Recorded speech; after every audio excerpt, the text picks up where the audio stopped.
how's it going? If you're an experienced jumper and you pretty much have the basics down, you're past this video. But this video is for you guys that are still learning the jump. You're just not comfortable, you're not sure what you're doing, you don't want to jump, you know, even easy doubles. And it has a good reason for that, because you're not sure what you're doing, so you don't feel confident, and you shouldn't, unless you can be real consistent with your jumps. And it's going to help you to learn and understand all the basics of jumping, which is in Volume 3, DVD number 6, the motocross basic jumping skills. But then I want to point out in this video the 4 most common mistakes that guys that are still learning the jump make. These 4 most common mistakes are not timing your takeoff, statue-like pose in the air, wrong body position for both takeoffs and landings, and not being on the throttle before you land. So let's start with the first one, when you're not timing your takeoff. Okay, what does not timing your takeoff, what does that mean? The most important part of the jump is where the bike compresses, and especially where it rebounds off of the jump, your takeoff part of the jump. So you want to have your timing through all of that. You're going to feel the compression, and then it depends what you want to do with the compression. If you want to help the compression and then help the rebound with your body movement by spiking your body weight into the foot pegs and lifting it, jumping out of the foot pegs as the bike rebounds, I refer to this as launching it. That's going to give you more height and distance. And of course, what you do with the throttle through all of that makes a big difference too. More details about that stuff in Volume 3, DVD number 6. But the timing for that compression and rebound, you feel it, you help the rebound. You feel the compression, you help the compression, and then you help the rebound. The opposite of that is absorbing it. So instead of helping the compression, you want to stay tall on the compression so you have body travel to absorb the rebound. And those are 2 real basic jumping techniques. And then with that goes all these other common mistakes that people can make.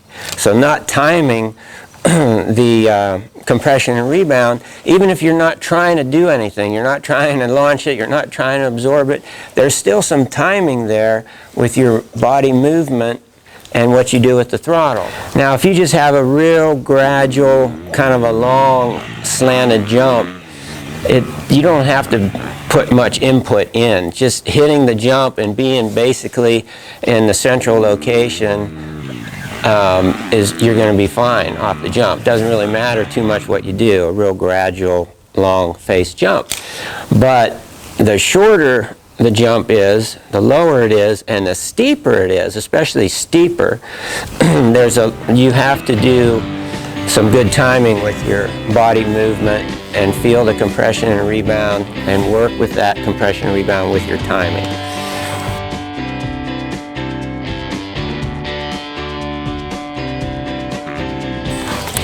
For example, if your weight is back too far through the compression and rebound, and especially if you stay on the gas, your front end's going to come up real high.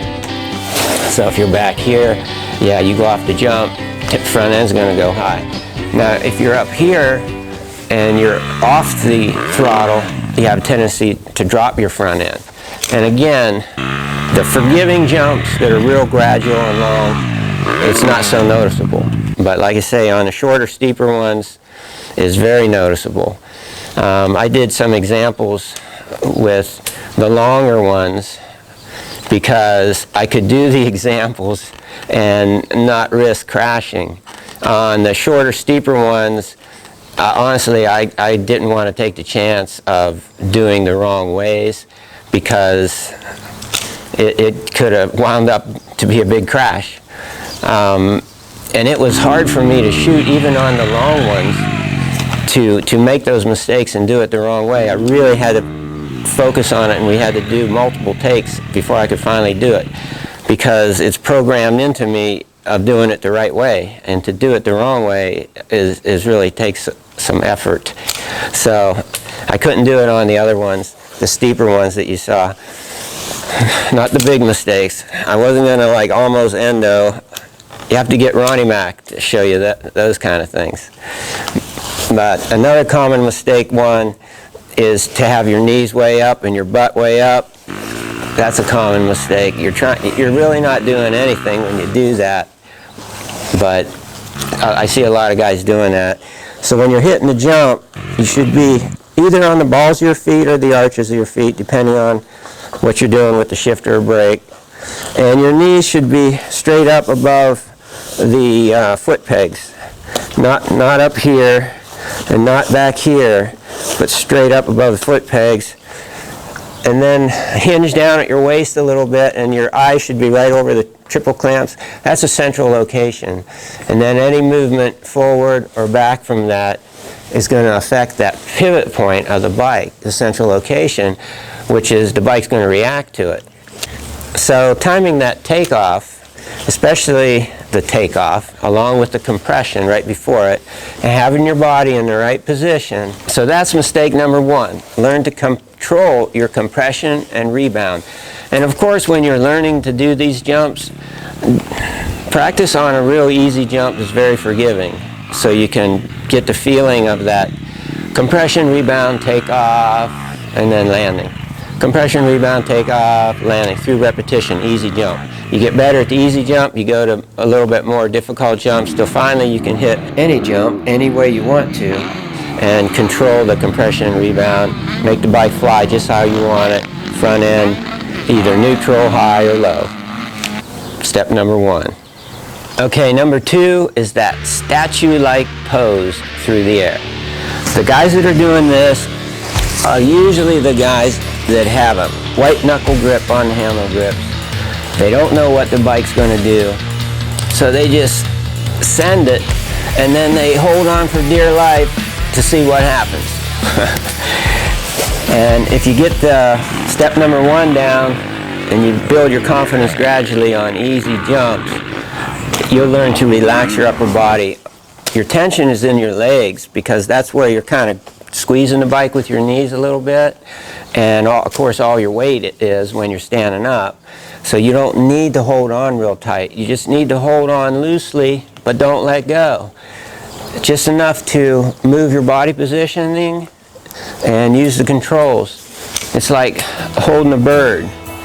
You don't want to crush it, but you don't want to let it go either. So don't be a statue. Learn to move in the air. Move your body. Be loose enough that you can move.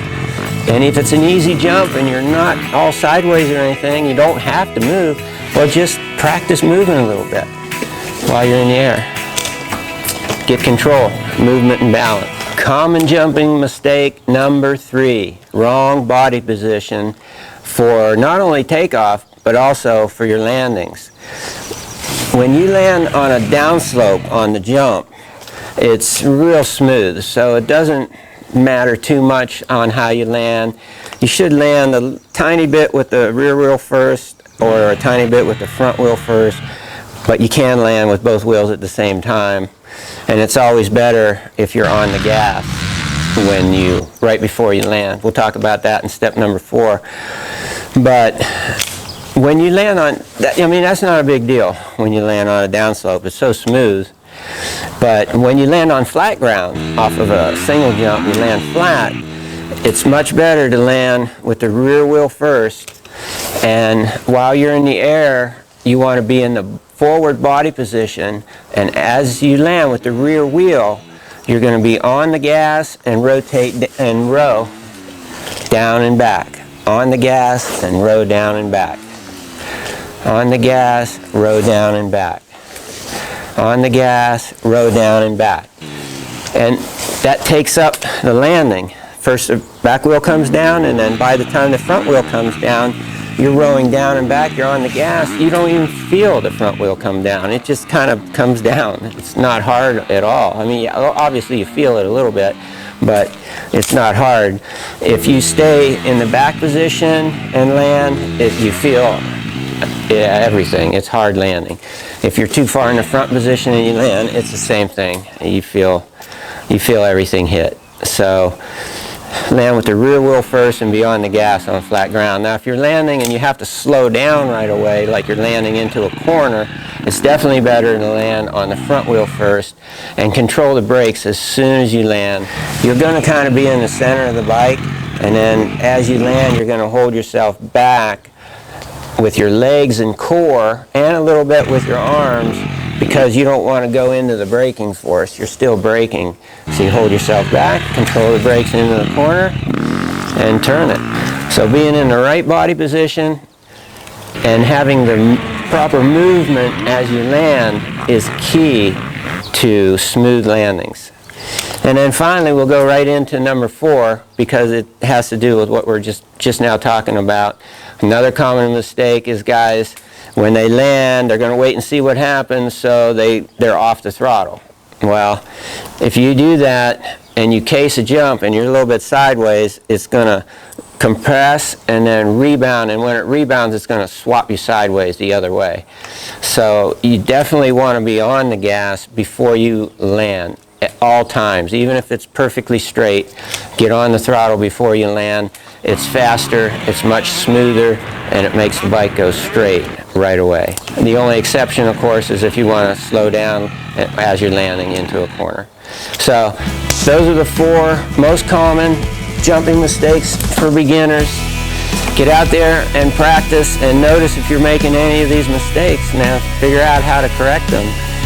And like I say, if you want more of the basic jumping stuff, Volume 3, video number 6, and also the number 2 vet video to develop your jumping confidence.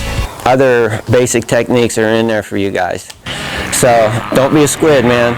Look like a pro when you're jumping.